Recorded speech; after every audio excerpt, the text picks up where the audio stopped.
Hi, I'm Terry Street. With my husband, Tom, and my daughter, Tierre, we run Shepherd's Hill Farm in North Florida. We live on a farm where we can raise our own food.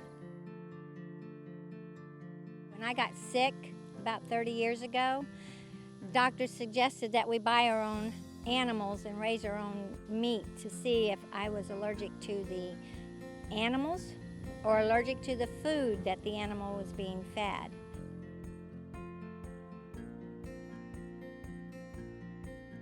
So we got chickens, and in the process of raising them without regular food that others were feeding the animals, I found I was not getting ill from eating the meat that we raised on our own farm. We feed our chickens organic feed, but it just doesn't stop there. We raise them also out on the pasture, moving them to fresh pasture every single day. We would raise our food organically, but we ask our customers what they would prefer, because for my workers to pour a 50-pound bag of feed into a trough or something like that, it's no harder to pour a 50-pound bag of feed that's non-organic. It's not any different as far as work goes. And they said they would prefer organic, so we said, okay, well that settles the issue. We have a worker, Steve, that is responsible every day. That's his job, to move the pens every day. It's a dual purpose. We keep them on fresh ground, and it also fertilizes the ground. So if you keep them too long at one place, you're going to burn the grass. So you move them so that the grass is fertilized and not burnt. For the last few years, we've been raising chicken for meat for us and for a few other people. We can order the chicks through the hatchery. They will send them out the day that they hatch. They come packaged in a cardboard box and shipped by mail. The day they arrive at the post office, we get a phone call early in the morning saying the chicks have arrived, and we will go to the post office, pick up the box of chicks, and bring them home. After we bring them home, we put them to a building that we have designated for raising babies, chicks in. We had to have a place to raise them when they were little chicks. We start off in the garage, putting plastic on the floor with wood chips, and that was a mess after a while. And then we put them in we had a utility shed that we call our brooder house. In the brooder house, we have 3 rooms in there for different age chicks and for different batches. First batch we'll offload, bring them in, put them on the bedding for them. They have their feed there. We have water there for them. They will live there with heat lamps at night in the summertime, heat lamps during the day and night in the wintertime. We can keep them there in that building for 2 to 3 weeks. Then we will collect up these birds and we will take them out to pasture. When we bring them out to pasture, we'll divide them up so that we have 20 to 25 chicks to each pen. Every day that pen is moved to a different patch of grass. Their water is scrubbed clean every day, and they are giving fresh food every day. When the chicks have reached full maturity, which is about 8 weeks old, Tom gets up about 6 in the morning, goes out about daybreak and picks up the chickens out of the hoop houses. He will load these chickens up and put them into a cattle trailer and brings them up to the facility where we process chickens for the day. And that is his job to do on the day that we are processing chickens. We have a building that we process these chickens in. That day of processing, we go through the building, we clean the floors, we clean the tables, we clean the knives, we clean all the equipment. We clean the sinks that we're going to be using and all the tubs that we're going to be using, all with soap and water. Everything is scrubbed down for that day. After the chickens are harvested, they go into a scalder, which is water that is 145 degrees. The table in the scalder flips the birds in the water, dunks them in and out for about a minute.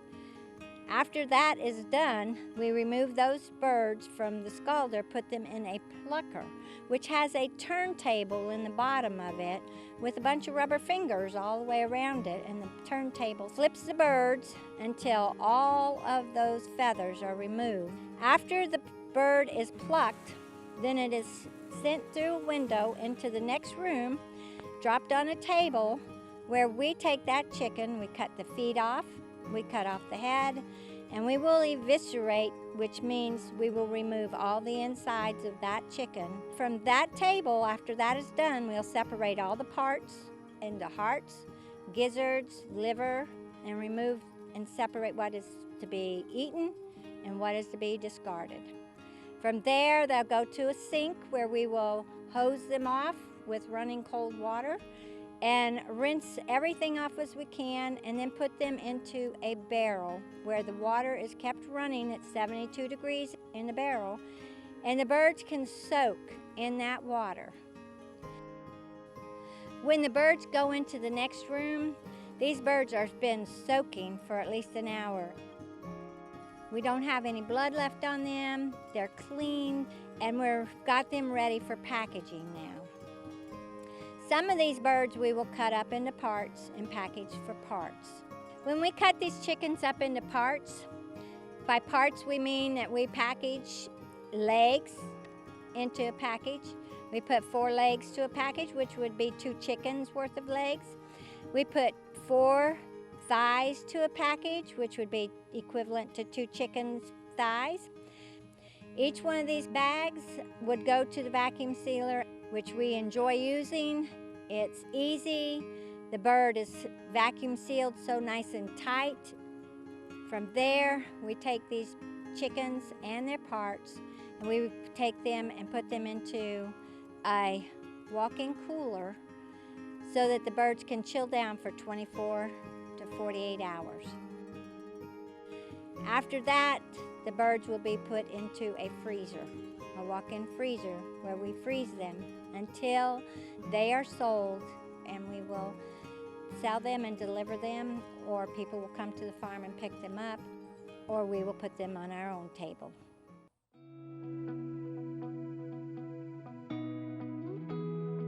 For me, one of the most satisfying things is when you take these products to the people, and they tell you, says, my son, this is all the meat he can eat. Just for the customer base to be satisfied with what they have, to hear their testimonies, to hear that some of them are vegetarian because they don't have meat that they can eat. The most satisfying is satisfying the customer, being able to supply them with the food that they cannot find anyplace else, because very few farmers raise corn and soy-free organic chicken. They're really grateful that our chickens are all that they can eat. People say that our chickens are the best that they've ever had, or things like that. To me, that's rewarding. When they have searched high and low for a meat that they can eat, and finally they have found something that they can eat, that is such a blessing. That's gratifying to be able to supply to people that can't find, because that was my problem. Not being able to find any source of meat that I could eat without being sick. To be able to supply for other people that have the same problem, or they break out with skin rashes, or they have eczema that pops out, or they're just bedridden from eating meat that they get at the store.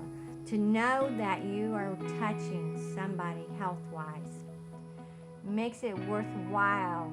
When you struggle every day of the week, every day you get up and you go out and you take care of these birds, it's very satisfying, it's very gratifying, to know that you're meeting the needs of not just myself, but other people.